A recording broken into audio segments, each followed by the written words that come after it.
see here. So from the Pink Floyd.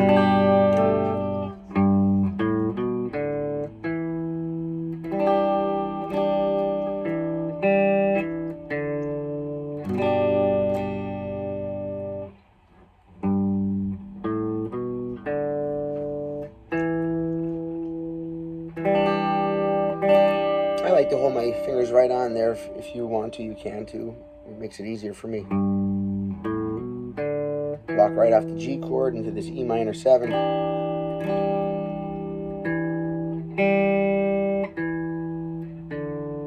Those notes are E, open G, 2nd fret, D string E, open D, back to G chord. He does that riff twice. Then the riff switches. It's going to go from the E minor 7 to the A chord. Watch. E minor 7.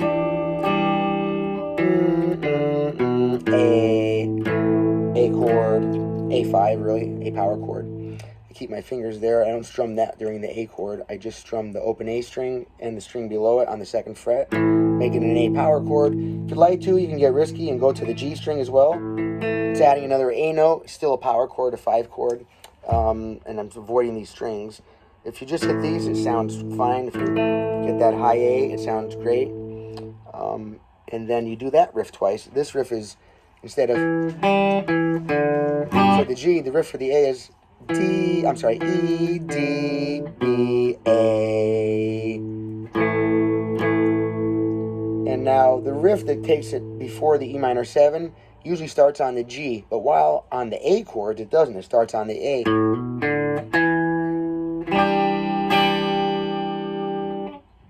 E, I'm sorry, E, D, B, A. Dun, dun, dun.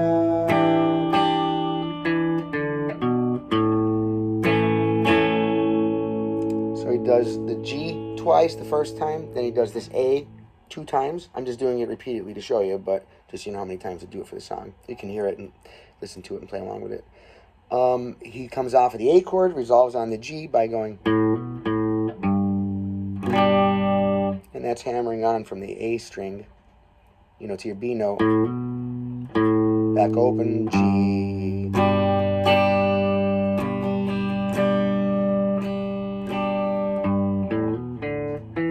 And the riff starts out right after.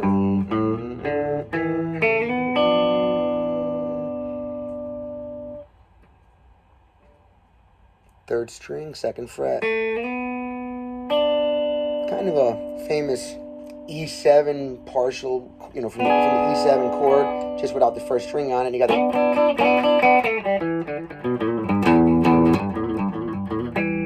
the, just using a lot of stuff, right? Or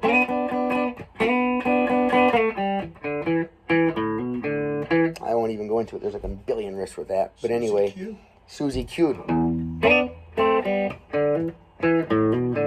See, so that little, you probably, I hope you might know it from another song already. You should.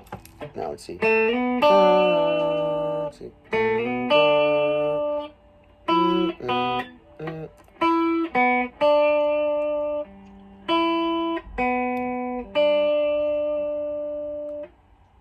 Go up a string to the G, double pull off. So I'm only hitting 1 note on the G string, but I'm hearing 3. Followed up with the open D string.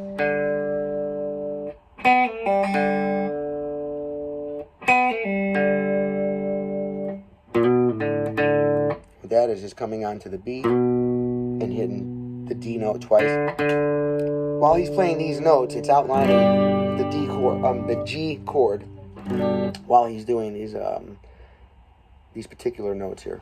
Okay, so let's see.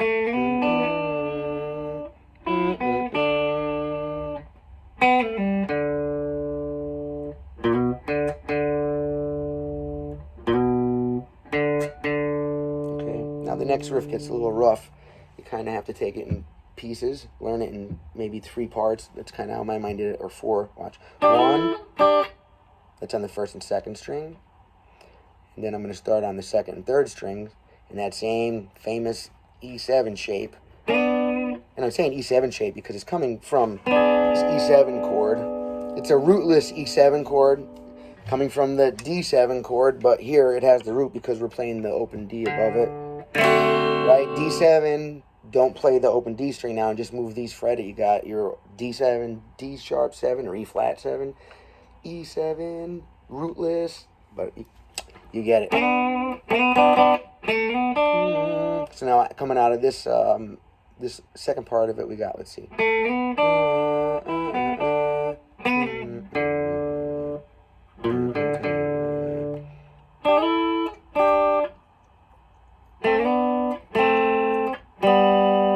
Just those same two strings open.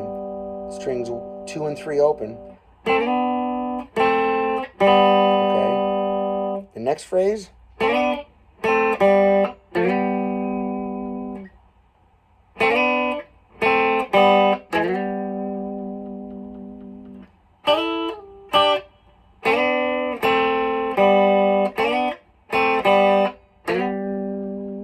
little sloppy there. It's been a while since I played that. Sorry.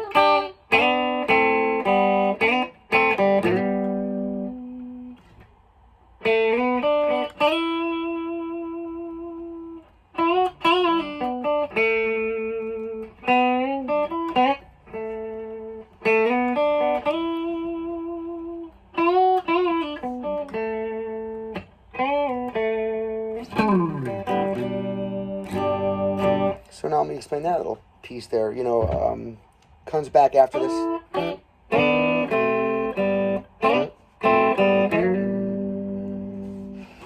That's over the G.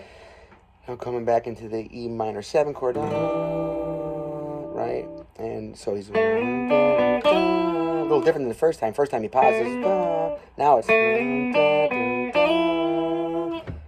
Try that from this angle so you can see.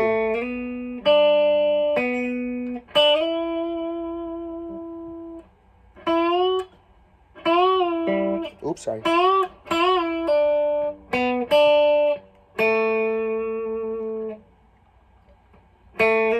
I'll start over.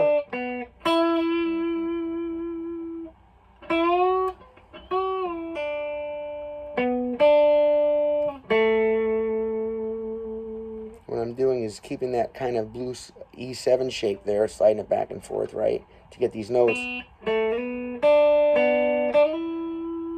And then I have to abandon that, and I put all 3 fingers on one string so I could get this bend. It's a whole step bend. Bend up, come back down, and then strike the string again, and you're going to bend up and let it come back down. And you're going to hear all of that, and then pull it off to this. Okay.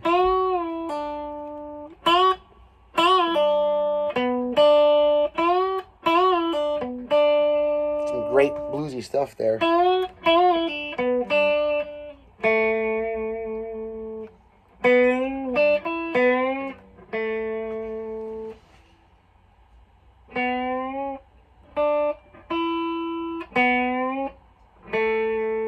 On the G string there, bend the G, B string, 3 and 5, back to the 4th G, bend again, resolve on the A, and one more. You can slide a whole step on an acoustic guitar, or if you're on an electric, you can bend it, and that depends. For me, if it's a wound 3rd string, then I slide instead of bend. If it's an unwound 3rd, like an electric guitar, then I bend, you know. So I got.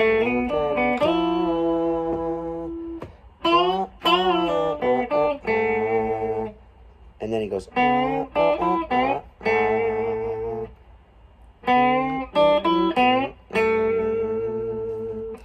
Comes at it again in that shape, that E minor 7 shape. I'm sorry, E7 shape. Now this time a little different, like I said.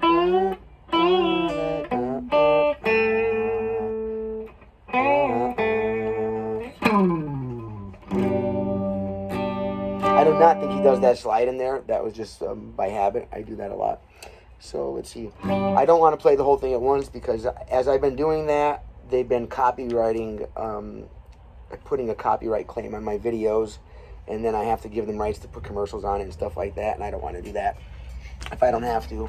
So I'm not going to play the whole thing during lessons anymore in entirety. I'll make separate videos for those that'll be sacrificial, thrown to the wolves, in honor of the YouTube god that won't monetize my dang station until I get 1,000 subscribers and a billion hours of watch time or something. But anyway, subscribe to the video, like the channel.